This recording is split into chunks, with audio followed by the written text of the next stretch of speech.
Assalamualaikum warahmatullahi wabarakatuh.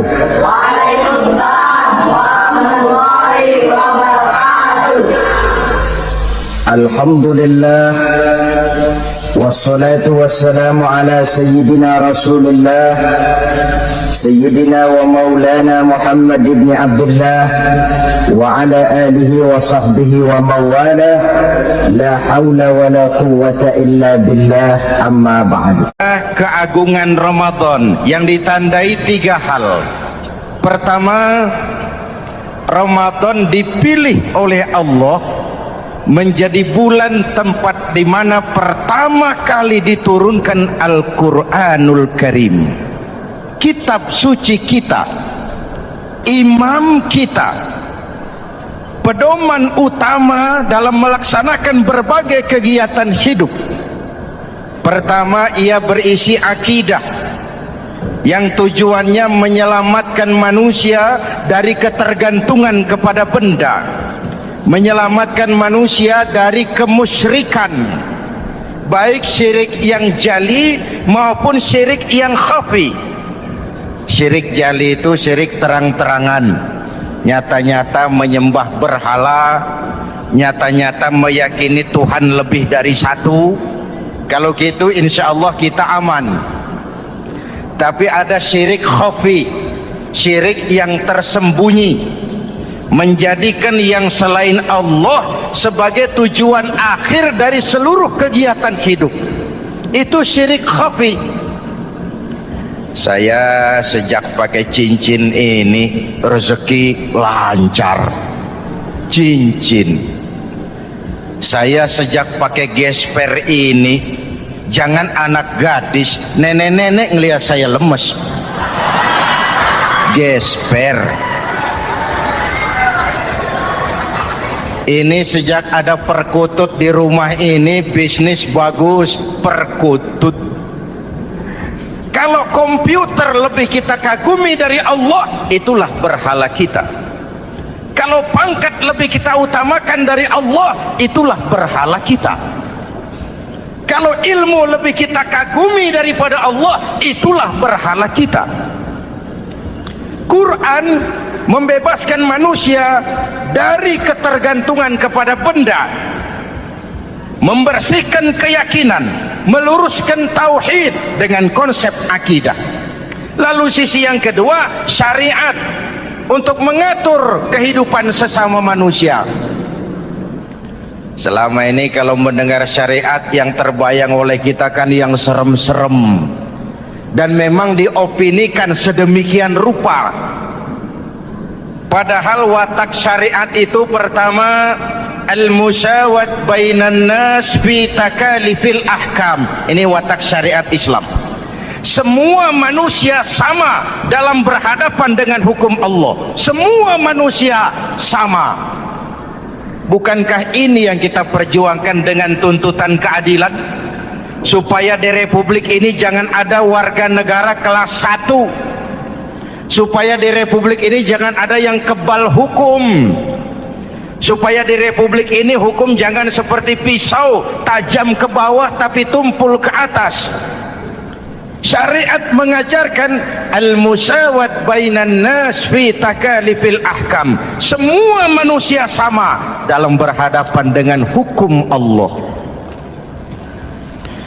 Ketika mengajarkan orang beramal, Rasulullah kepada putri kesayangan beliau sendiri berkata, "I'mali ya Fatimah, i'mali fa inni la ughni anki minallahi syai'a."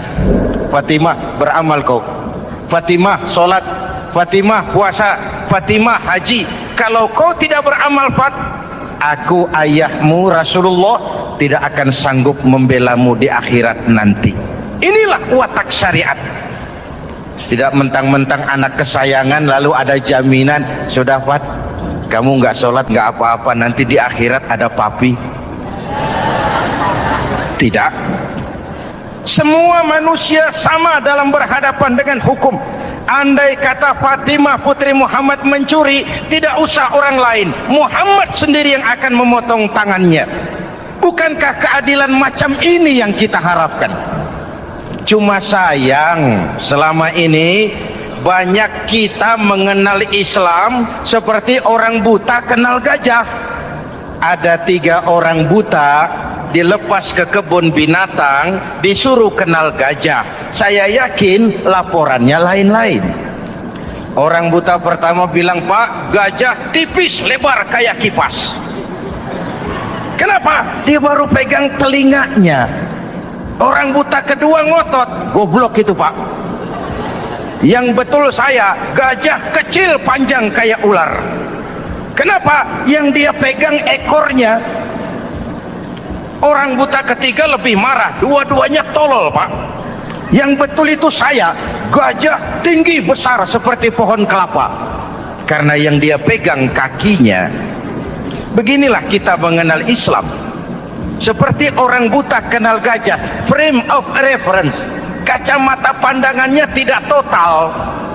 Baru kenal kaki gajah sudah sok tahu gajah. Baru kenal telinga gajah sudah sok kenal gajah. Kemana-mana pidato, "Saudara-saudara, gajah tipis lebar kayak kipas." Buat orang yang belum kenal gajah, dia menyesatkan. Buat orang yang sudah tahu gajah, senyum di kolom. "Oh, kau baru kenal kupingnya kok." Begitulah kadang-kadang kita baca Quran, ayatnya yang keras. Kesannya Islam itu sangar, Islam itu sadis, Islam itu perang. Di sisi lain ada yang adem, sejuk, lalu lahir generasi feminim. Buat saya yang terpenting semua kita perlu. Rasul mengajarkan, "La takun ratban fatuksara wa la yabisan fatuksara." Jangan lemah, nanti kau diinjak orang, tapi jangan keras, nanti kau dipatahkan orang. Hadirin yang saya hormati, lalu syariat juga punya at-tadrij fit tasri', tahapan dalam melaksanakan syariat. Oleh karena itu, Ramadan yang keagungannya ditandai dengan turunnya Al-Quran harus jadi momentum kembalinya kita kepada Al-Quran. Quran itu imam, kita ini makmum. Saya mau tanya, imam ikut makmum apa makmum ikut imam? Makmum ikut imam apa imam ikut makmum? Makmum ikut imam. Kalau Quran imam dan kita makmum, kita ikut Quran, jangan Quran diminta ikut kita. Imam ruku, kita ruku. Imam sujud, kita sujud. Imam i'tidal, kita i'tidal. Ke barat kata Quran, ke barat kita berangkat. Ke timur kata Quran, ke timur kita menuju. Halal kata Quran, ambil. Haram menurut Quran, tinggalkan. Kalau dia imam dan kita adalah makmum, mari berimam kepada Al-Quranul Karim. Yang kedua, keagungan Ramadan ditandai dengan perintah melaksanakan ibadah puasa. Para ulama menyebut puasa itu ibadah sirriyah, ibadah rahasia, ibadah abstrak, tidak ada unsur sugesti. Kalau kita sholat, orang lihat. Kita sedekah, orang tahu. Kita pergi haji, satu kampung nganter. Kita puasa, cuma kita dan Allah. Pura-pura sholat, ketahuan, Pak. Pura-pura sedekah, nggak bisa dong, apa yang disedekahin. Pura-pura haji, kemana perginya?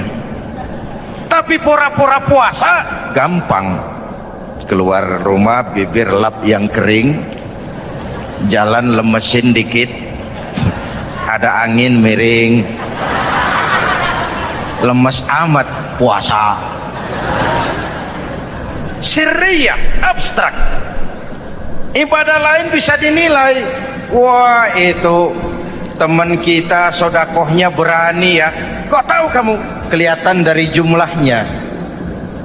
Itu sholatnya khusyuk ya. Kok ngerti kamu? Kelihatan dari geraknya. Tetangga sebelah itu rasa-rasanya hajinya mabrur ya. Kok ngerti kamu? Kelihatan dari tingkah lakunya setelah pulang haji. Kalau yang sebelah lagi itu haji tomat. Di Mekah tobat sampai kampung kumat. Ibadah lain kelihatan bisa dinilai, tapi puasa tidak bisa dinilai. Belum pernah saya dengar orang bilang, teman kita puasanya mantap betul ya. Kok tahu kamu? Beludah terus. Nggak ada hubungannya. Oleh karena puasa ibadah sirri, ibadah abstrak, maka yang terbentuk dari ibadah ini pertama keikhlasan. Ini sikap hidup yang paling penting. Orang lain mau puji atau tidak bukan soal. Orang lain mau dengar atau tidak bukan soal. Ini urusan saya dengan Allah. Dari ibadah sirri seperti ini terbentuk keikhlasan, dan itu penting. Ikhlas.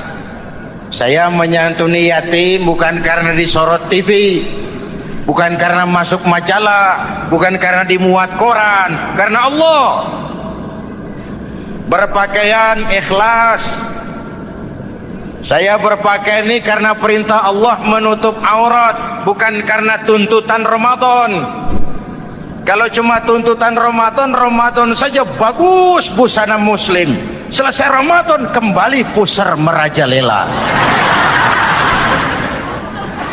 Menerima jabatan ikhlas, ini amanah dari Allah. Jabatan adalah alat untuk mengabdi, bukan cuma alat yang melahirkan kekuasaan dan fasilitas. Kalau kekuasaan dianggap sebagai fasilitas dan kekuasaan, maka yang lahir tentu akhirnya maling-maling baru, yang lahir rampok-rampok baru, yang dikuras ya harta negara. Hadirin yang saya hormati, ikhlas menerima jabatan dengan keyakinan ini amanah Allah, amanah akan dimintakan pertanggungan jawab. Ini alat untuk berbuat baik, ini alat untuk mengabdi.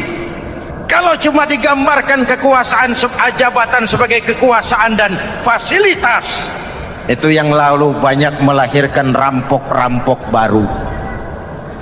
Betul? Iya, kalau jabatan kan gajiannya jelas. Menteri gajinya jelas, anggota DPR gajinya jelas, presiden, wakil presiden gajinya jelas. Tetapi ketika fasilitas dan kekuasaan banyak memberikan hasil, jangan heran lalu muncul penjarahan terhadap kekayaan-kekayaan yang justru merupakan milik rakyat. Ikhlas dalam menerima jabatan, ikhlas dalam berbuat, ikhlas dalam beramal. Lalu yang kedua, jujur. Tadi siang saudara sholat zuhur apa tidak? Sholat. Yang sholat? Ya enggak, ya enggak. Sebelum sholat zuhur kan saudara berwudu. Waktu berwudu kan saudara berkemur, memasukkan air ke mulut.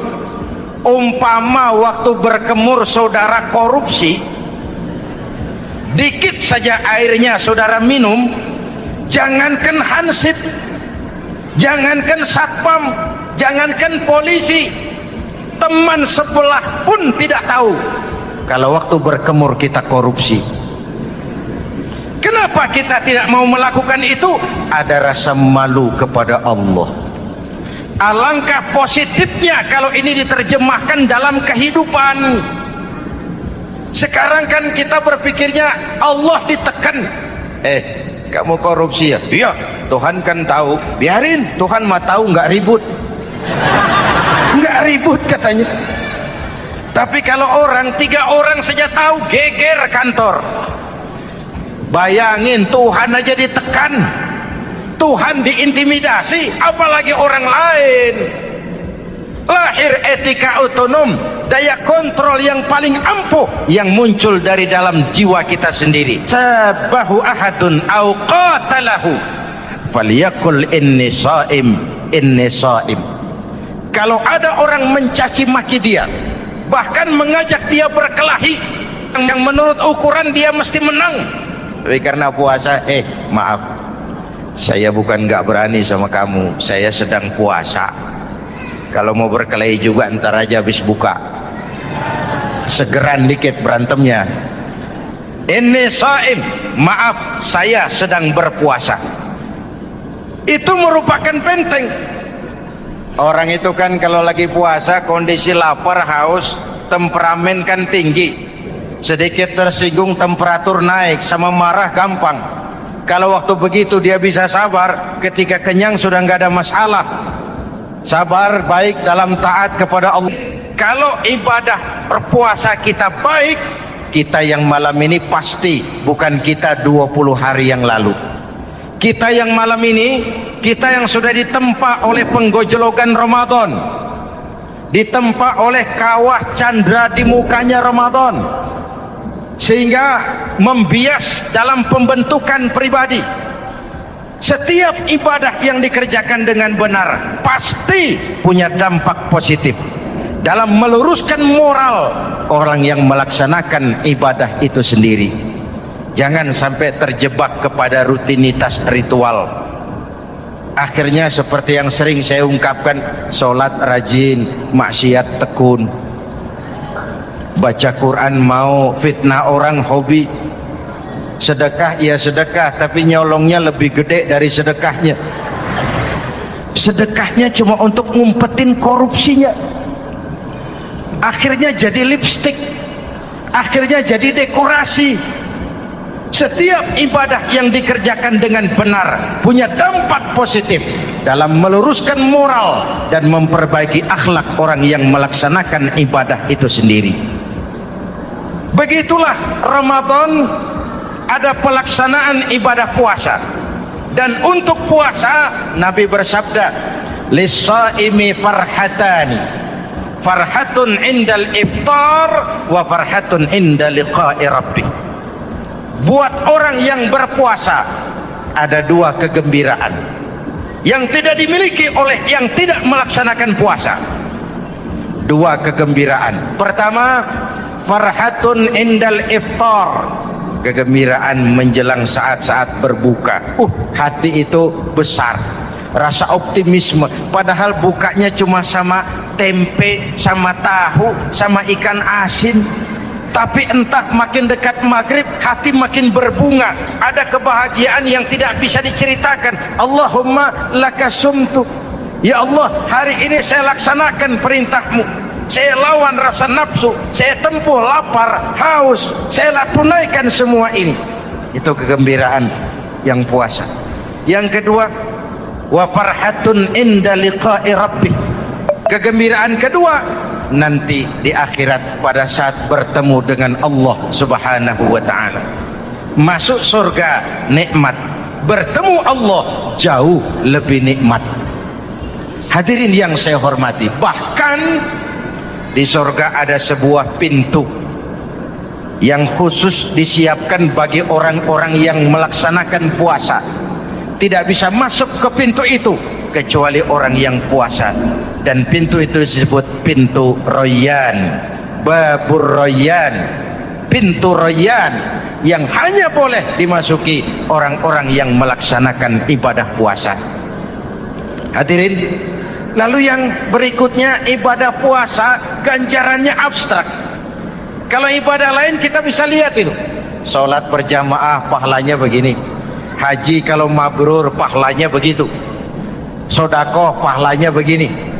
Puasa Allah cuma bilang as-siyamu li wa ana ajzibi, puasa untukku dan aku yang membalasnya. Berapa besar balasan Allah tidak diberitahu. Artinya apa? Kalau saudara kerja, mandor bilang, mas kau kerja sama saya, gajimu sebulan 5 juta. Ketahuan sebulan 5 juta. Kita kan bisa kong kaling kong, ada mandor rajin, tidak ada mandor kendor. Pokoknya jatah 5 juta. Tapi kalau mandor cuma bilang, mas kau kerja sama aku, soal gajimu nanti aku yang atur, berapa besarnya nggak dikasih tahu.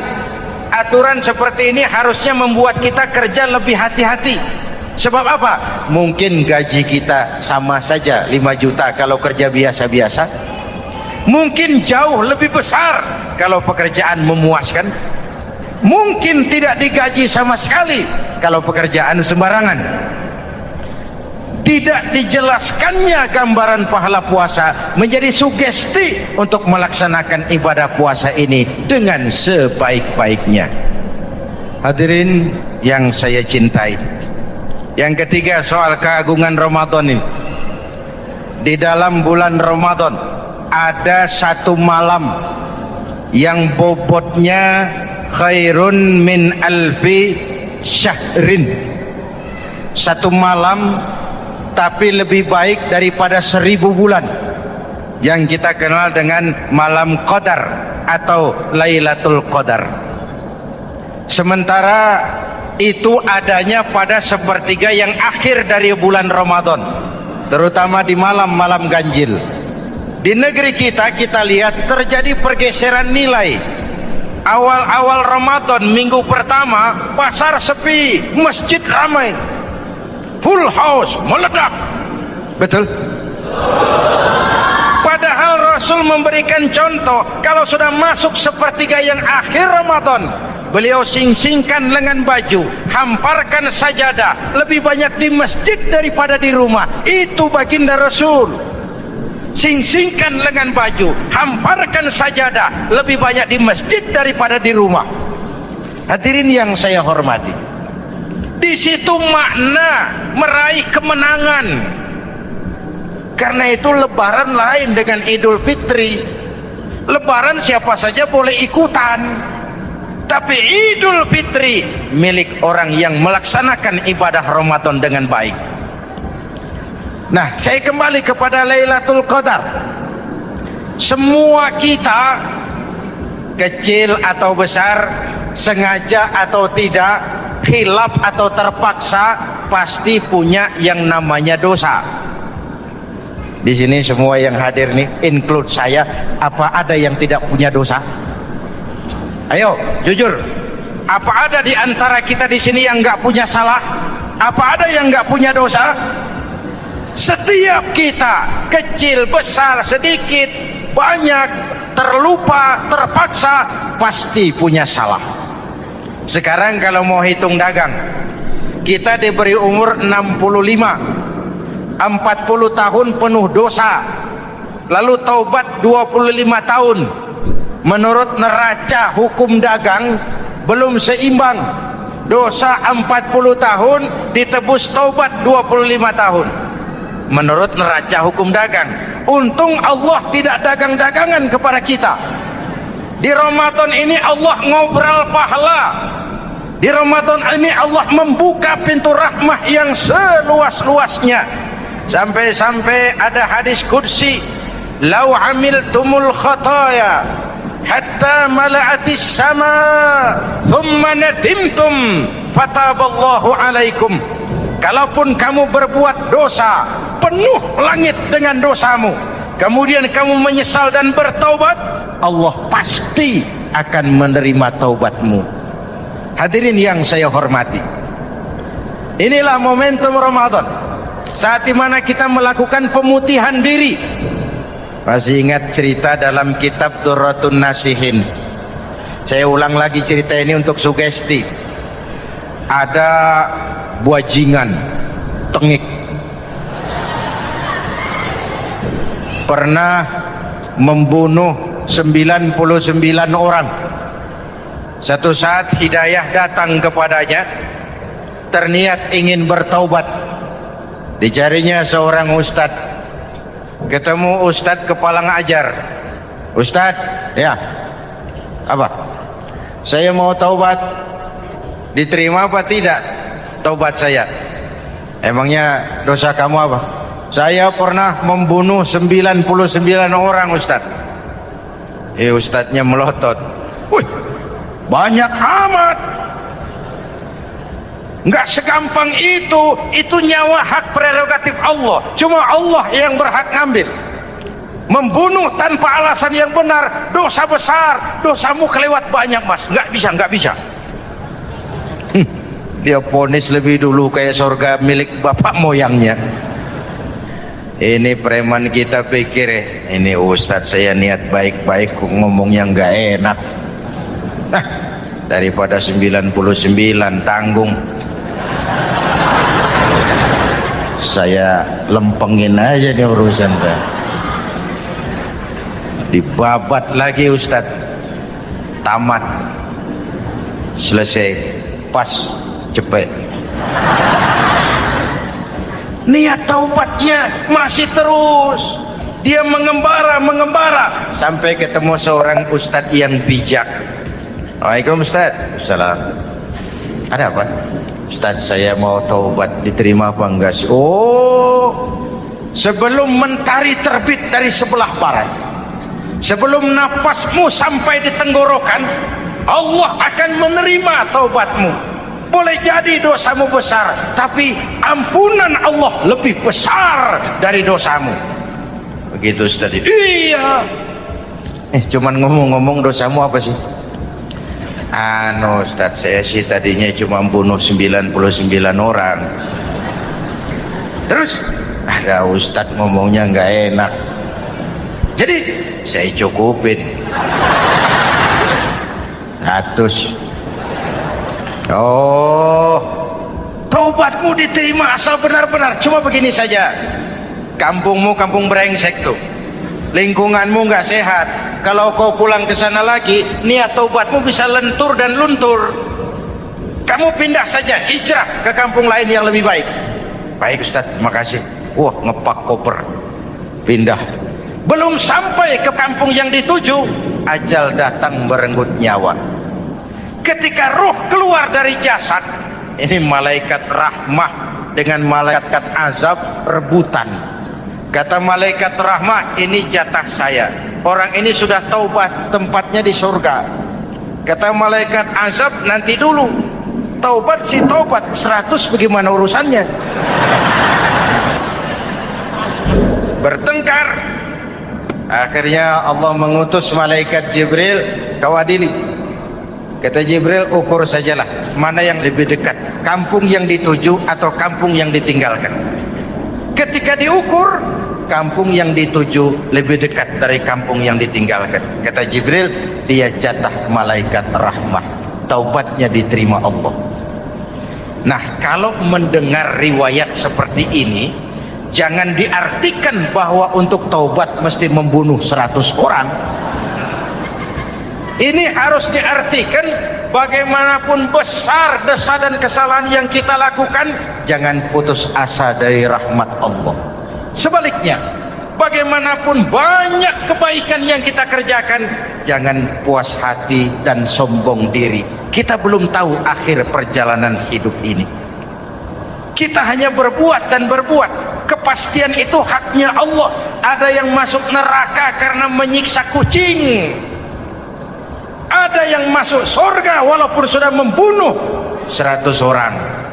Bahkan kalau nanti saudara di surga ketemu orang-orang soleh, saudara nggak usah kaget, itu memang tempatnya di surga. Saudara akan kaget nanti kalau di surga ketemu pelacur. Pelacur masuk surga. Penasaran, saudara samperin, Mbak Yu. Ya Mas, sampean ada di sini, apa Allah nggak salah wesel ini? Iya Mas, saya ini ada di surga sini. Padahal waktu di dunia dulu saya ini siapa Mas tahu kan? Mas juga langganan kan waktu itu.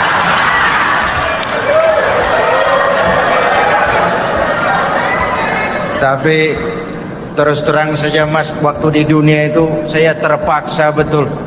Sejak lahir saya sudah yatim piatu. Sejak kecil sudah yatim piatu.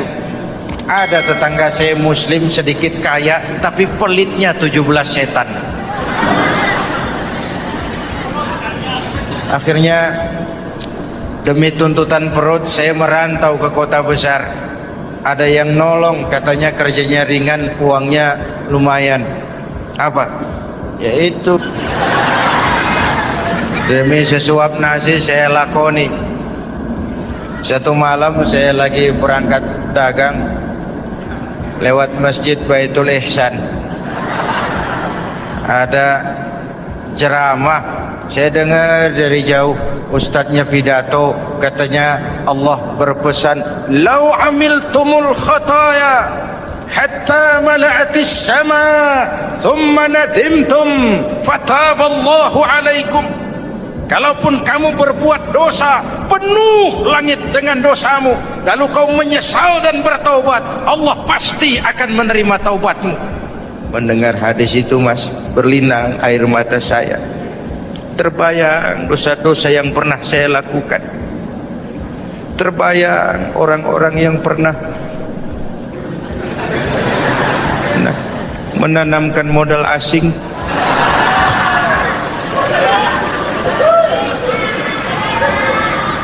Dikala itu hidayah datang, saya niat taubat pulang kampung, Mas, mudik. Lagi ngepak koper mau mudik, tamu datang, saya bilang mulai malam ini saya berhenti dagang. Taubat saya sebenar-benarnya, taubat saya diterima Allah, walaupun mampir dulu, transit dulu di tempat lain, akhirnya saya sampai juga ke sini. Inilah Ramadan. Orang baik bukan orang yang tidak pernah salah, karena tidak ada orang yang tidak pernah salah. Orang baik kalau dia berbuat salah, dia segera sadar, dijadikannya sebagai pelajaran untuk tidak diulanginya lagi di masa yang akan datang. Maka Nabi berpesan, tuba liman syaghalahu aibuhu an uyubin nas. Beruntung benar orang yang kekurangan dirinya menyebabkan dia sibuk sampai tidak sempat mencari-cari kekurangan orang lain. Tapi celaka benar orang yang terlalu sibuk mencari-cari kekurangan orang lain sampai lupa dengan kekurangan dirinya sendiri. Hadirin, karena itu menurut Al-Imamul Ghazali, Lailatul Qadar itu malam istimewa. Adanya pada sepertiga yang akhir di malam-malam ganjil, 21, 23, 25, 27, 29. Tetapi yang ingin mendapatkan Lailatul Qadar harus berjaga-jaga sejak awal Ramadan.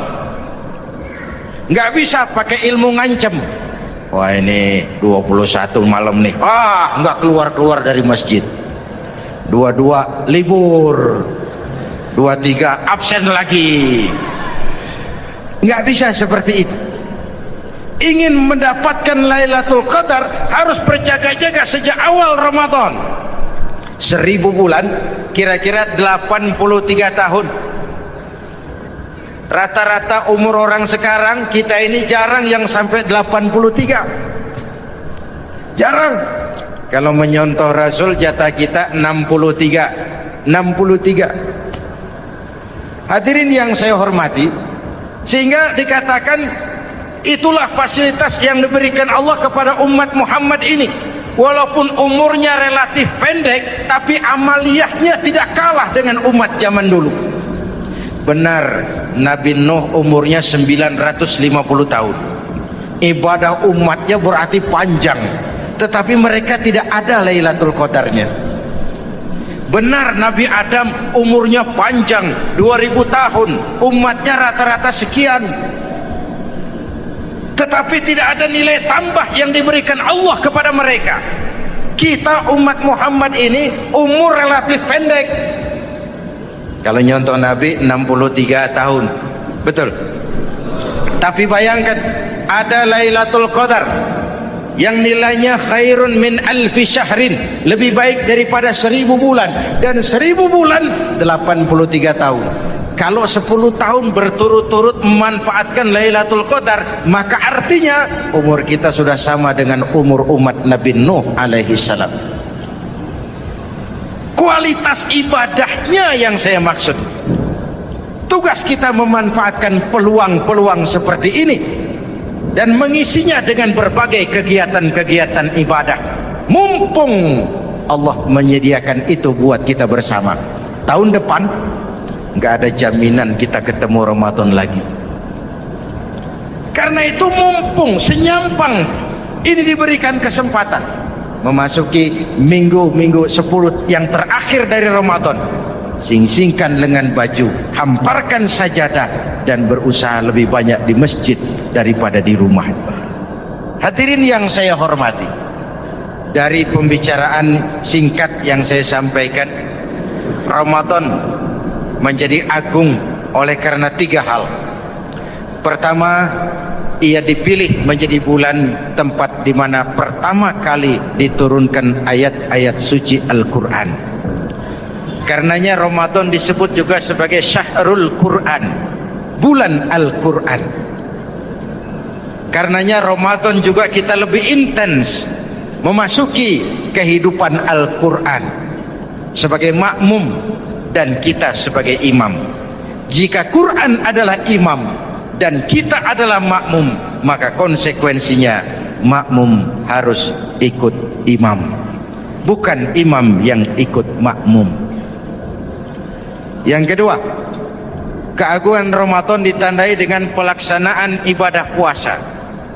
Setiap ibadah yang dikerjakan dengan benar pasti punya dampak dalam memperbaiki moral, meluruskan akhlak orang yang melaksanakan ibadah itu sendiri. Maka bulan suci Ramadan menjadilah kawah candra di muka, menjadi bulan training, bulan latihan. Saya sering ibaratkan, Mike Tyson masuk latihan, keluar latihan, tinjunya makin hebat. Hewitt masuk latihan, keluar latihan, tenisnya makin canggih. Zinedine Zidane masuk latihan, keluar latihan, sepak bolanya makin hebat. Kalau latihan tiap hari, main kalah terus, orang kan ngomong, buat apa latihan? Kita sebulan penuh latihan supaya bulan-bulan sesudah Ramadan nanti kita jangan sampai kalah dalam permainan hidup ini. Hidup ini kan permainan. Ada yang sekarang ini main sebagai pedagang, main sebagai pejabat, main sebagai pengusaha, main sebagai seniman. Hidup ini permainan. Wa mal hadhil hayatud dunya illa lahwun wa la'ib. Ini cuma permainan. Senarionya sudah ditetapkan oleh sang sutradara Allah Azza wa Jalla. Ini permainan saja. Maka bermainlah sesuai dengan aturan main, karena hidup memang permainan. Tapi jangan main-main. Walaupun ini permainan, bermainlah dengan benar. Jangan main-main. Kalau main-main, kalah. Sepak bola permainan, main-main, kalah. Bulu tangkis permainan, main-main, kalah. Hidup ini permainan, main dengan benar, main sesuai dengan aturan main, main-main, kalah. Hadirin yang saya hormati, karena itu 1 bulan untuk menghadapi 11 bulan sesudahnya. Yang ketiga, ditandai keagungan Ramadan dengan ada nuzulul Quran. Diberikan Allah kepada siapa saja yang dikehendakinya. Semoga ibadah yang sudah kita kerjakan kiranya diterima Allah. Yang masih akan kita kerjakan, diberikan kita kekuatan zahir dan batin untuk dapat melaksanakannya dengan sebaik-baik.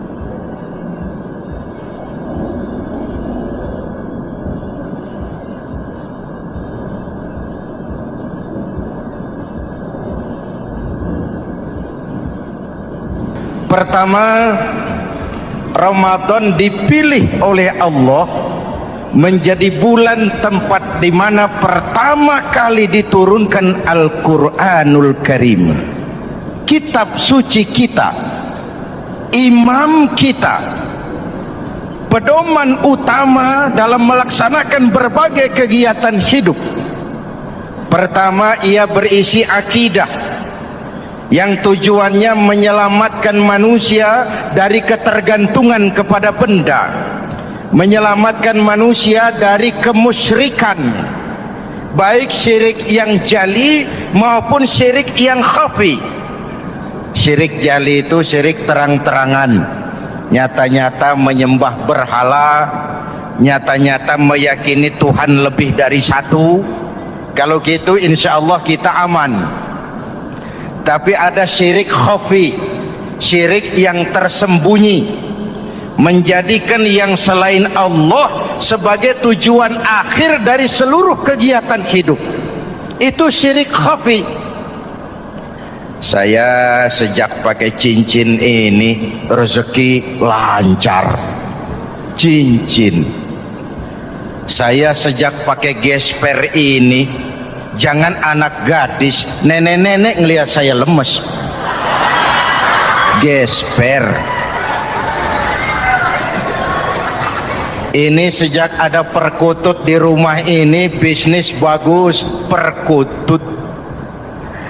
Kalau komputer lebih kita kagumi dari Allah, itulah berhala kita. Kalau pangkat lebih kita utamakan dari Allah, itulah berhala kita. Kalau ilmu lebih kita kagumi daripada Allah, itulah berhala kita. Quran membebaskan manusia dari ketergantungan kepada benda, membersihkan keyakinan, meluruskan tauhid dengan konsep akidah. Lalu sisi yang kedua, syariat untuk mengatur kehidupan sesama manusia. Selama ini kalau mendengar syariat, yang terbayang oleh kita kan yang serem-serem, dan memang diopinikan sedemikian rupa. Padahal watak syariat itu pertama, al-musawat bainan nas fi takalifil ahkam. Ini watak syariat Islam. Semua manusia sama dalam berhadapan dengan hukum Allah. Semua manusia sama. Bukankah ini yang kita perjuangkan dengan tuntutan keadilan? Supaya di Republik ini jangan ada warga negara kelas 1. Supaya di Republik ini jangan ada yang kebal hukum.